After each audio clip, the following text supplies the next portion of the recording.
لو كل ما تقول للاي اي حاجه يخلص التوكنز اللي حيلتك ويعمل لك حاجه تانية خالص، يبقى انت محتاج تفهم المعلومه دي كويس.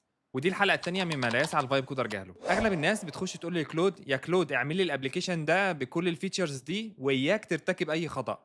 وطبعا دي اكبر غلطه بيعملوها، لان الاي اي بينط على طول على التنفيذ قبل ما يفهم حتى ايه المشكله اللي هو محتاج يحلها. وعشان كده ظهرت ورك فلوز زي سبيكت وسوبر باورز. فكرتهم بسيطه، بيخلوا الاي اي يشتغل كانه سوفت وير انجينير حقيقي، بدل ما بينط يكتب الكود مباشره بيقعد الاول يفهم ايه المشكله وايه المطلوب وامتى يعتبر نجح في المهمه. وساعات من اسئلته دي بتكتشف ان انت اصلا نفسك مش فاهم ايه المشكله اللي انت بتحلها، وان في تفاصيل كتيره مهمه انت نسيت تفكر فيها، او ان المشكله اصلا مش واضحه ليك بشكل كامل. فالنتيجه ان انت بتحصل على ريكوايرمنتس افضل وخطه احسن، واكيد نتيجه افضل. وكل ده بيساعد انك تستهلك توكنز اقل بكتير، لانك مش بتقعد معاه لا انا كان قصدي كذا لا كان قصدي كذا ونفضل رايحين جايين. انا بالنسبه لي بفضل سوبر باورز على سبيكت، وده مش معناه ان سبيكت وحشه يعني، بس السوبر باورز اسهل كتير وبالنسبه لي منطقيه اكتر. بمجرد ما بتضيفها بتشتغل اوتوماتيك كانك ضفت ورك فلو جوه الدي ان ايه بتاع كلود كود نفسه او كودكس ايا كان اللي انت بتستخدمه. فلو عايز تعرف اكتر عن سوبر باورز وازاي تنزلها وتستخدمها بشكل فعال،